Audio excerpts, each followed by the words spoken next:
Long time no see. Long time no see, hein? C'est ça. Oui, on va aller de l'autre côté pour commencer. Puis on viendra prendre une petite collation dans pas grand temps.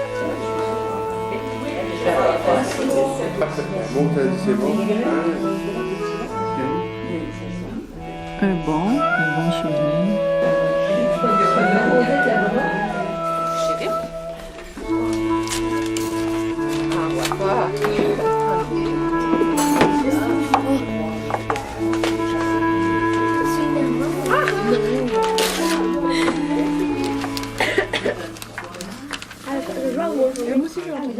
Oui, hein? Merci.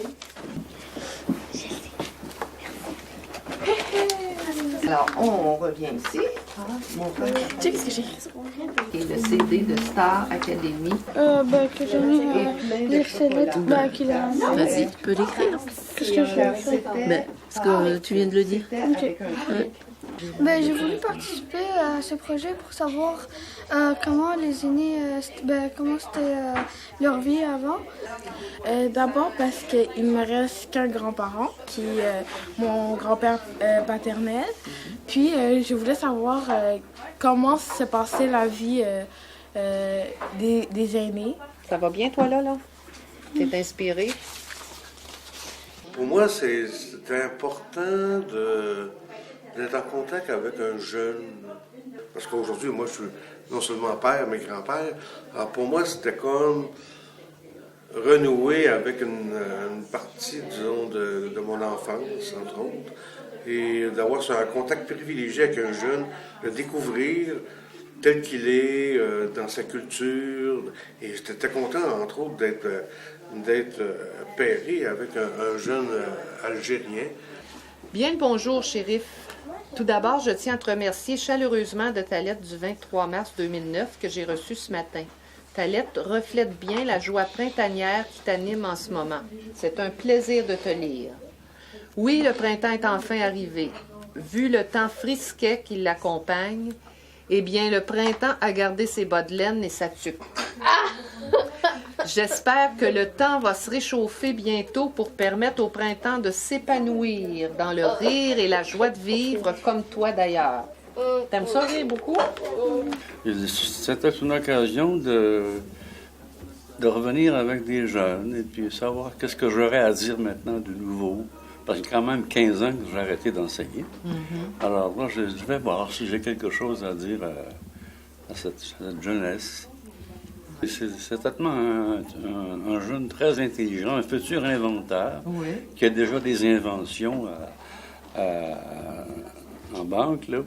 Toi, Riyad, est-ce que tu as déjà dit à M. Duchesne comment tu le percevais? Je le percevais, je le vois comme un homme intelligent. Oui. Il connaît beaucoup le français, la littérature. Mais est-ce que ça, tu lui as écrit ça ou dit ça déjà? Parce que si tu ne l'as pas dit, ça pourrait être intéressant que tu le dises. Donc, je dis, je vous trouve intelligent. Vous parlez bien le français. Votre qualité de français est bonne. Oui. Vous vous exprimez bien. Est-ce que c'était la première fois que tu écrivais des lettres? Oui. Ah oui. J'ai jamais écrit de T'as lettres. jamais écrit. Est-ce que tu te sens plus à l'aise maintenant? Ouais. Un petit peu plus? Ouais, je sais qu'au début de la lettre, il faut écrire d'abord la date. Je savais pas ça. Ouais. Après, il faut écrire cher Claude. Puis écrire. Et on va écrire la signature. Ouais, t'as appris ça. Non. Je savais pas. Et tu concentres sur ta lettre? Oui. Par mes grands-parents et mon oncle, une petite serviette. Il n'y a pas d'accent grave, il y a 2 TE. Il n'y a pas d'accent sur le... C'est rare, ça, qu'on voit quelqu'un qui aime ça faire la vaisselle? Wow. Un enfant. Un album d'affiches du film High School. La plus bonne chose que j'aimais, c'est de parler et de manger. Tu parlais de quoi avec elle? Je parlais avec elle quelquefois de Noël, ma fête, qu'est-ce que je vais avoir. Le plus aimé, Dans le projet. c'était la première fois que j'ai rencontré Madame Pépin. Parce que la première fois, j'avais écrit une lettre, puis je trouvais ça quand même exceptionnel à rencontrer. J'ai beaucoup aimé comme écrire des lettres, puis après ça, voir leur visage pour en fait donner Un visage, finalement, est-ce qu'on décrivait d'elle sur la lettre? J'ai aimé leur simplicité. Disons que c'est pas toujours nécessairement facile parce que la paresse peut nous prendre aussi. Oui, mais finalement, j'ai aimé ça. Si ça avait été un projet pour autre chose qu'un être humain, et pas seulement un être humain, c'est un enfant. Un enfant parce que moi, j'en ai pas eu. Mes grands-parents, ils sont pas à ce pays-là, ben j'ai dit peut-être que ce serait comme une demi-grand-mère pour moi. C'est pour ça que je voulais participer à ce projet.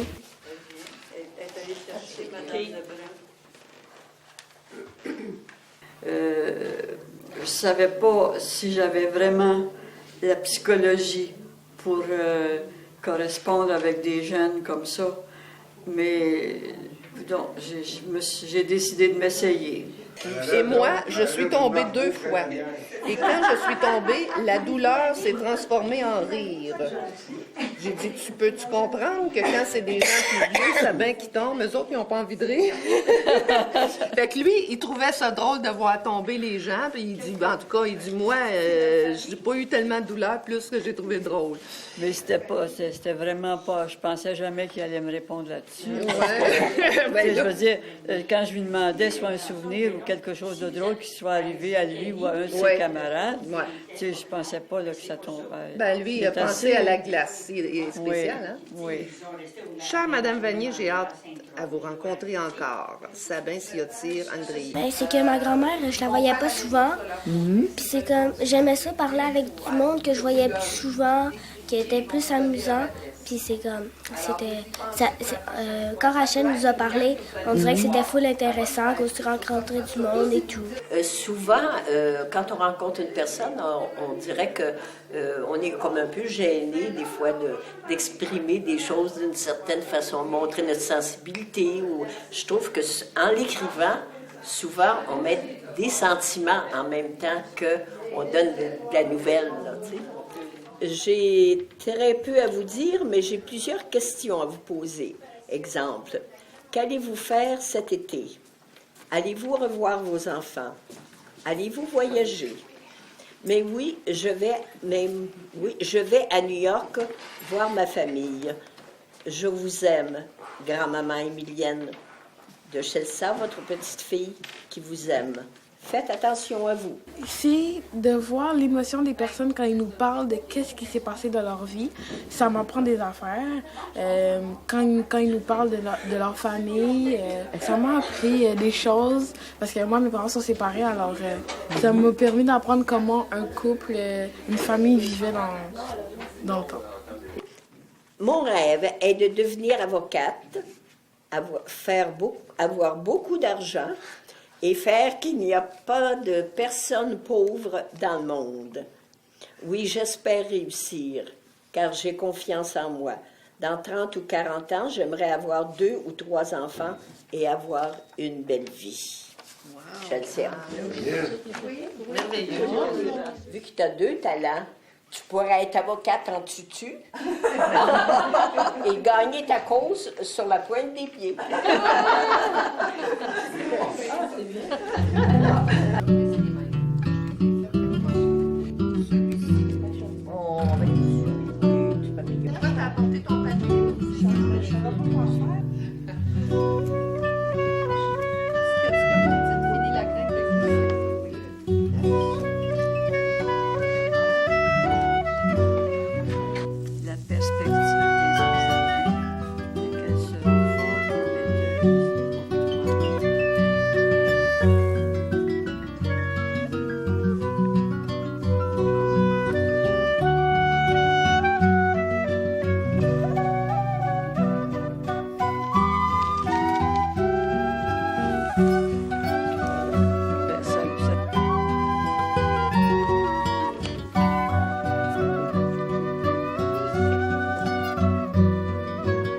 Elle se confie à moi. Ça me touche beaucoup. Oui. Qu'elle s'intéresse à moi. Et là, elle dit qu'elle va venir me voir en bicycle sur la piste cyclable. Alors, je vais être heureuse, je vais être comblée. Oui. Oui, ça me comble beaucoup, cet attachement-là, beaucoup. Premièrement, j'ai pas la chance beaucoup de voir mes grands-parents de la famille de mon père. Mais aussi, je voulais me faire une nouvelle amie puis apprendre des choses sur les aînés aussi. On vit pour ça, on a hâte que ça vienne. Ah oui, plutôt que je savais que j'avais une lettre à écrire, je l'écrivais, puis j'avais pas de misère. Parce que j'avais de l'amour à donner. Ah! Je suis allée chercher un enfant. Étant donné que j'ai 5 enfants, j'en voulais un autre.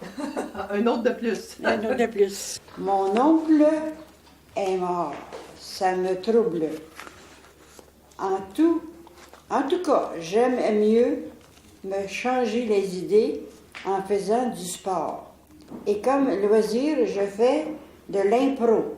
J'aime vraiment ça, l'impro, car ça me permet de dire ce que je pense. Puis tout. J'ai marqué le même, là. Puis tout. Yasmine. C'est cute, c'est cute. Ah, c'est adorable. Ben, tout d'abord, moi, mes parents, mes grands-parents, ils habitent au Maroc. Puis, puisque j'avais pas de grands-parents, ben, je me suis dit que ça pouvait. C'est comme s'ils étaient mes grands-parents, genre. C'est toutes des photos où vous êtes 2 à 2. Vous êtes vous avec votre jeune. Donc, c'est un souvenir pour vous, c'est un souvenir pour le jeune. Alors, Madame Paquette ici, pour Madame Paquette. Ici. Madame Pépin. Ah, c'est bien, hein? Laissez-la pour le jeune. Peut-être la troisième. La troisième. On fait l'échange. Où est-ce que vous faites l'échange? OK. Alors, je vous la laisse ici, devant vous, là. Fait que c'est parce que si vous la mettez aux jeunes, c'est pas vous qui allez la recevoir. Celle-là. OK.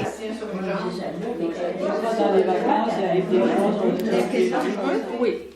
Mais c'est plus comme vous voulez. Bien, disons, dans les petites... non, les petits crapauds.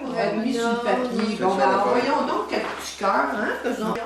Mais oui! C'est mon nom avec celle que je connais pas. Ah, ça fait beau. C'est bien. Ah! Je vous invite à venir prendre une collation. C'est moi qui ai le mieux. Elle sera là avec nous le 3 juin. Claude Duchesne. Ce que tu écris ici, là, tu dis si nous sommes... Oui, alors, regarde, moi, je suis Ça, ça se trouve bien, c'est tout le temps. Vous savez, ici, ils vont pas à l'ordinateur, là, régulièrement. Ben, oui, il y a des plus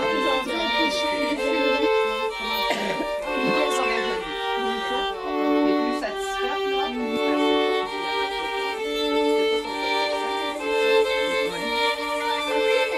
C'est correct, puis là, je laisse plus revenir.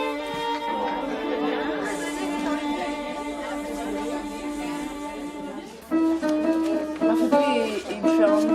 Celle-là, je trouvais que... Oui, hein, on a l'air d'avoir du plaisir ensemble.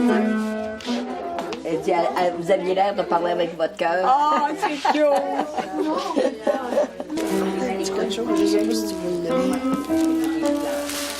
On l'ouvre en même temps?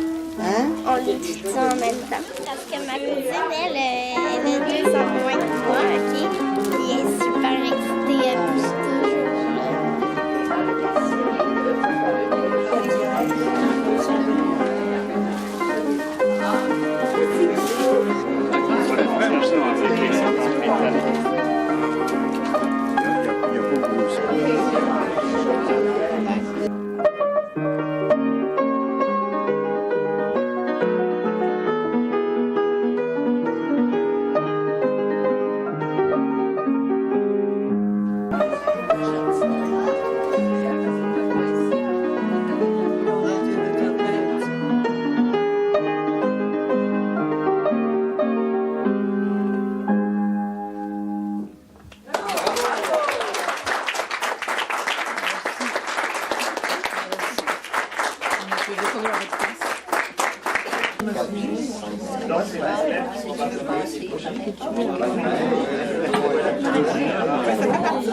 Le projet aujourd'hui intergénérationnel, il est né d'une étincelle qui est rattachée à Rachel.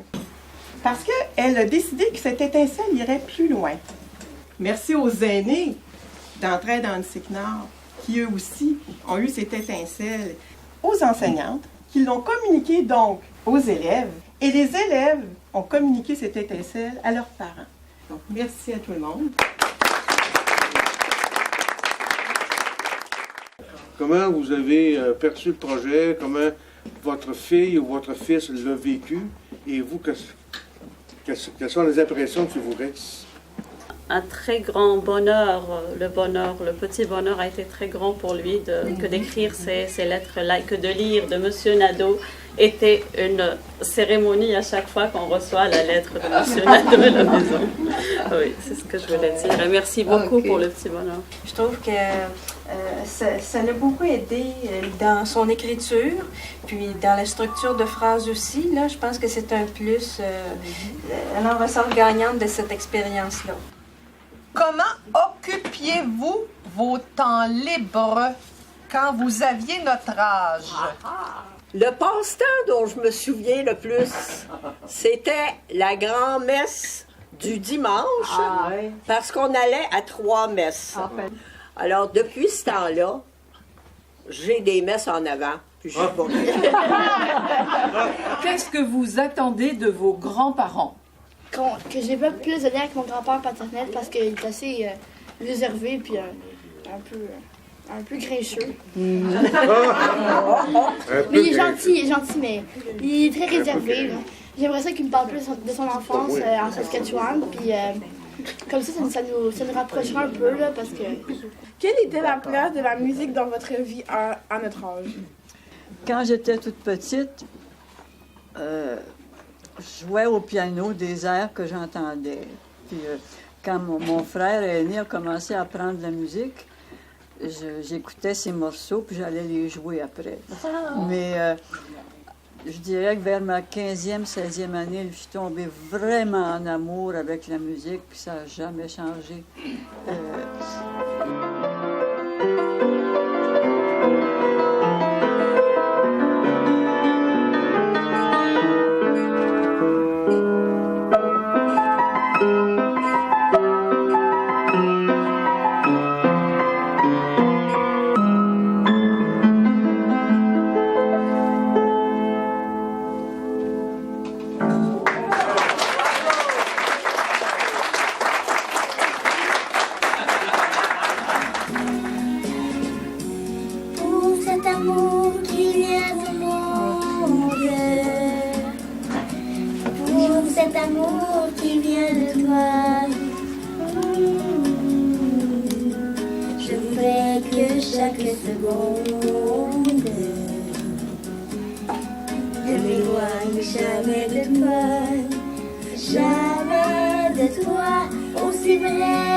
C'est un petit bonheur que j'avais ramassé.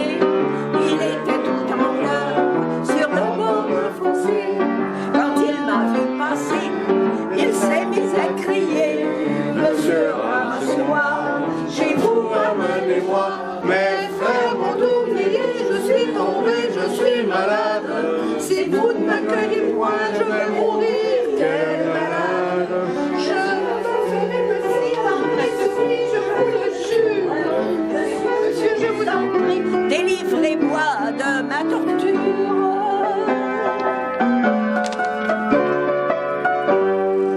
J'ai pris le petit bonheur et j'ai dit pourquoi qu'il meurt, viens dans ma maison. Alors le petit bonheur a fait sa guérison. Sur le bord de mon cœur, il y avait une chanson. Mais jamais l'une de mon âme. Ma vie de désœuvrée, je n'ai plus le goût de la recommencer. Quand il pleuvait dehors, mes amis faisaient des peines. Je pensais d'un petit frère et je lui disais: c'est toi ma reine.